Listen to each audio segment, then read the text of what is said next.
Bueno, tengan todos mis más cordiales saludos. Vamos a continuar explicando la plataforma web del Fondo Monetario Internacional FMI. Y la función de este es que se ocupa de promover la cooperación monetaria internacional, garantizar la estabilidad financiera, facilitar el comercio internacional, promover un empleo elevado y un crecimiento económico sostenible con fines de reducción de la pobreza. Una vez ya hemos googleado FMI, vamos a entrar al portal del Fondo Monetario Internacional. A primera vista vamos a ver que nos recibe con noticias como las perspectivas de la economía mundial, el monitor fiscal y préstamos que hace la FMI. Del mismo modo vamos a encontrar publicaciones tanto como libros y artículos del Fondo Monetario Internacional, novedades y la parte que nos va a interesar a nosotros es el apartado de datos.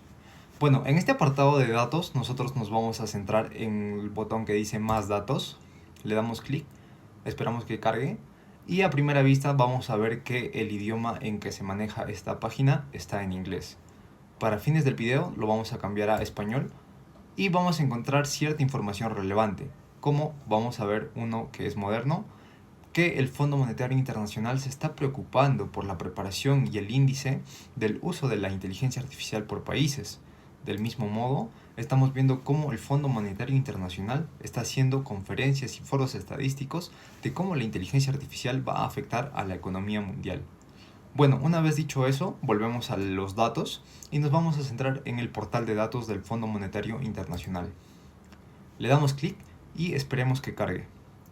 Bueno, del mismo modo vamos a encontrar que todo está en idioma inglés, pero nos vamos a poder filtrar en Country, que es países, y vamos a seleccionar el país que a nosotros nos interesa, que es Perú. Seleccionamos Perú y le damos a ir. Vamos a ver que se nos abre otra pantalla y vamos a esperar que cargue. Una vez estando en este apartado, vamos a traducirlo al español y vamos a ver que nosotros podemos encontrar índices de precios al consumidor y la variación porcentual, del mismo modo el comercio de mercancías con dólares estadounidenses del Perú, y vamos a encontrar ciertas informaciones como datos por indicador, y si le damos en estadísticas monetarias y financieras, vamos a ver que se nos abre otro apartado. Y vamos a ver cómo el Perú está frente a otros países. Al ser una plataforma web cargada de gráficos, vemos que demora un poco, pero es cuestión de esperar nada más. Una vez estando en este apartado, vamos a ver cierta información financiera, tanto desde los años 2010 para adelante. Una vez dicho esto, volvemos al apartado principal de datos y también nos vamos a enfocar en datos de paneles de indicadores del cambio climático. Si nosotros cargamos este apartado, vamos a ver que el Fondo Monetario Internacional también nos da información estadística de las emisiones de gases de efecto invernadero, de la mitigación, de la adaptación, de la transición hacia una economía baja en carbono, de cómo los países aportan con financiación hacia el clima y también cómo el clima está cambiando con el tiempo, las concentraciones de gases atmosféricos, las cuentas de coberturas terrestres y cambios de temperatura superficial. Del mismo modo vamos a ver últimas actualizaciones como estos gráficos de puntos que son las emisiones mundiales de gases del efecto invernadero que disminuyeron en el segundo trimestre del 2024 y mucha más información que nosotros podemos usar para cualquier tipo de investigación. Si volvemos al apartado anterior, en la parte de datos nos da también estadísticas financieras internacionales. Esperemos que cargue. Y acá vamos a poder encontrar del mismo modo información que nos va a poder servir a nosotros por estadísticas financieras internacionales. Volvemos al apartado de datos y esta parte es importante ya que nos dice mapeador de datos del Fondo Monetario Internacional.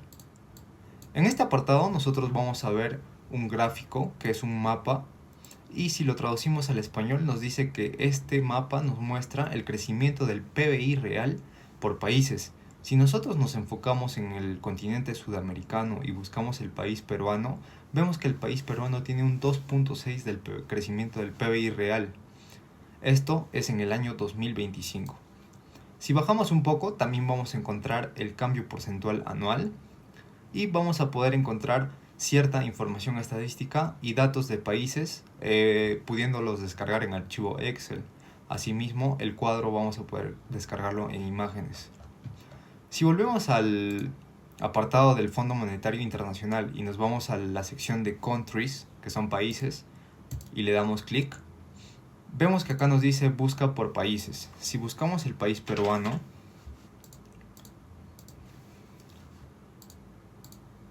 vamos a encontrar información de Perú. Por ejemplo, en este caso, nos muestra información de datos por país, del PBI real proyectado para el 2025, precios al consumidor proyectados, poblaciones del país, en qué fecha ingresó al Fondo Monetario Internacional el país peruano, derechos especiales de giro, cuotas, número de acuerdos desde su membresía, entre otros. Del mismo modo encontramos datos del país, como el crecimiento del PBI, la tasa de inflación en precios promedio al consumidor y muchas cosas más. Bueno, esto ha sido el repaso del Fondo Monetario Internacional y espero que les haya servido para una futura investigación. Gracias.